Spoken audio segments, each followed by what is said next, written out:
Have you ever reached so far for something you started to wonder if you were reaching for nothing? I have. And I wasn't reaching for fame or money or love. I was reaching for God. I've been searching for God, not casually, obsessively. But here's the thing no one told me. What if silence is all you get? What if you're doing everything right, but nothing happens? What if you truly want God in your life? Ready, open, waiting, but there's no response, no arrival. Are you considered godless even if you're willing? Is it like a disability where you want to move but simply can't?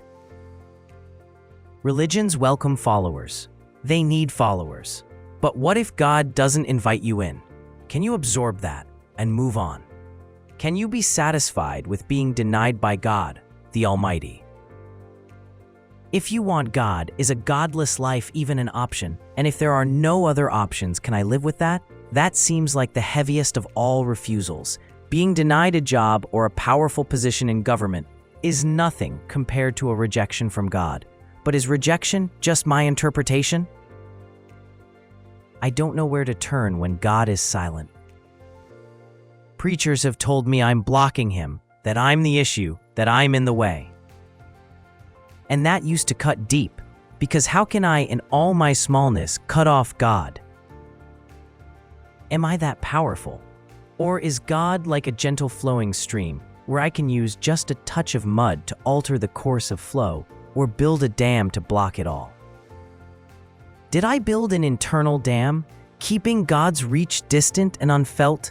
Maybe, maybe not. Still, where is he? Can I ask why he isn't in my life while still being told it's because of me? And actually, he has already touched my soul, as I have become obsessed with finding him.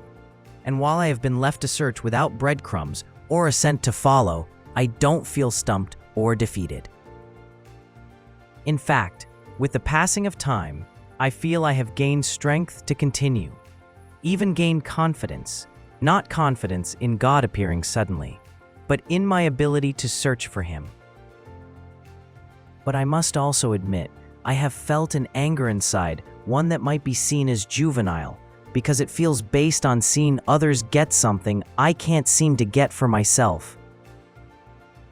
I also don't hear my story talked about from others. It seems others give up, and after being ignored by God, they come to the conclusion that he just doesn't exist. I have a hard time with that, because as I look around, the amazing complexity of our world and universe, it's tough for me to accept that it's all just chemical reactions and chance.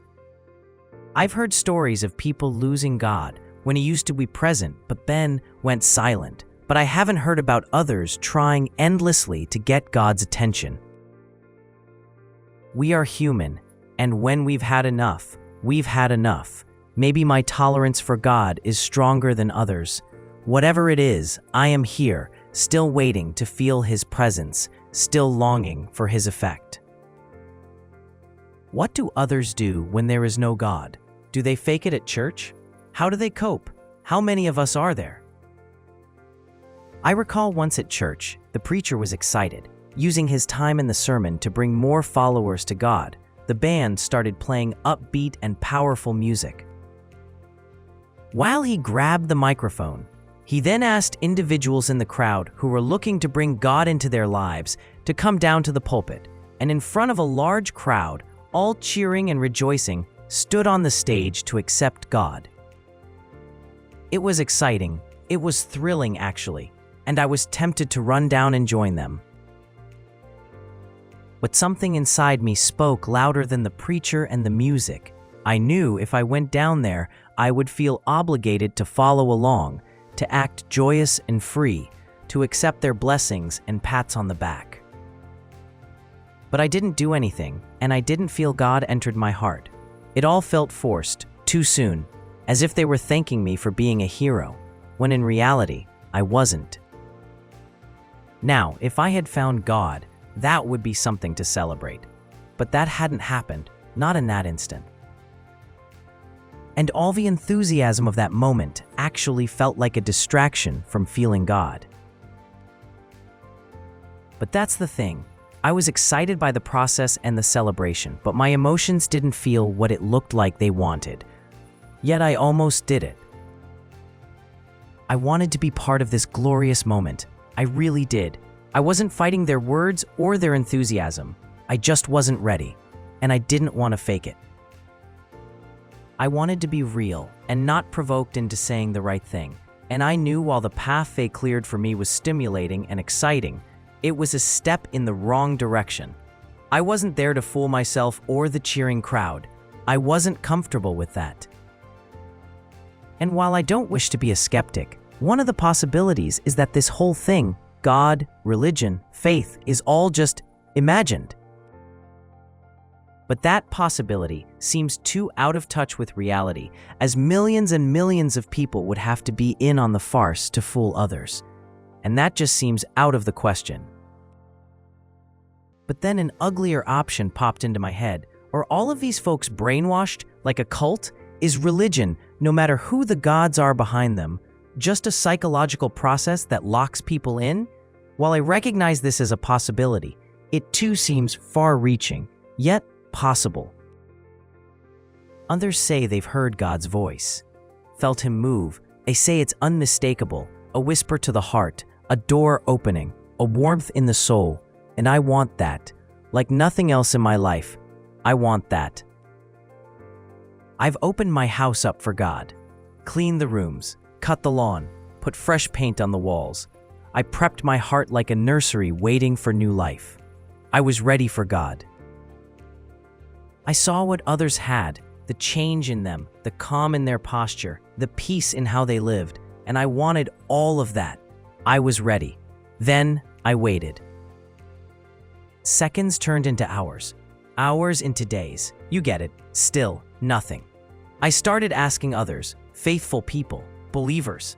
I listened to their reasons, their explanations, but they all left me where I started, in silence. And I'm still left wondering, are they really hearing God, or have they learned to interpret life that way? I'm not here to mock faith or disprove miracles. This isn't about tearing anyone down. I just want to understand, truly. I've seen religious people walk away from doubters, and I get it. If I had something precious, I'd want to protect it too. But are they protecting their faith because it's valuable or because it's fragile? Look, I'm not here to destroy faith. I'm here to examine it closely so I can build something real for myself. Like studying a building before I build my own. Understand the foundation, check the location, check the materials. I'm not here to disprove. I'm here to learn. And when we say God showed up, did he really? I already believe God exists. I believe in a creator who cares, who loves. I've heard testimonies. God brought peace, gave direction, offered healing. They say he spoke. They say he led. They say they felt him move. But no two stories are the same. Some hear a voice, some feel a nudge, some see dreams, and some get silence, but believe anyway. Maybe it's not God who's different. Maybe it's us. Here's a hard question. What if some of us are just better at building belief? What if faith is a mental muscle, one you can train until silence feels like presence? And if that's true, does it mean God is real and hiding, or that we've trained ourselves to feel less alone? I hope not, because I already believe in something, a creator, a purpose, a goodness behind the chaos. Is that still sacred, or just hopeful thinking? I know this all sounds skeptical, but I'm not walking away. I'm not shutting the door. I'm just knocking harder, on more doors in new neighborhoods. I still want to believe. I'm still searching, but I won't fake it. I won't borrow someone else's faith. I want something real, something living. I want God for me. If he's there, I want to hear him, the real God for myself. So maybe I'm doing it wrong. Maybe I'm not open enough, not quiet enough, not humble enough. I certainly have the desire and the willingness to search, but maybe that's not enough. Or maybe finding God isn't about doing it right. Maybe it's just about showing up, again and again, in the silence, in the doubt, in the raw questions no one wants to ask out loud. If you found God, I want to know, what was that moment like? And how do you know it wasn't just you? And now it's time for an ending prayer. God, if you're there, I've been reaching, but I don't know if I'm reaching incorrectly or if you're just too vast to reach at all. I've tried to be ready, open, willing, searching, but I still feel the silence, and it hurts. I don't want to fake belief. I don't want to borrow someone else's faith. I want something real. So if I'm doing it wrong, show me a better way. And if I'm not, if showing up is enough, then help me to keep showing up. Don't let me give up on you. Don't let the silence distract me from your existence. Show me a sign. And if you've been here all along, teach me how to recognize you. Show me you're there, even through the silence. Amen. If you're enjoying my exploration to find God, please be sure to hit the like and subscribe buttons so I can continue to bring you along on my journey. Thank you.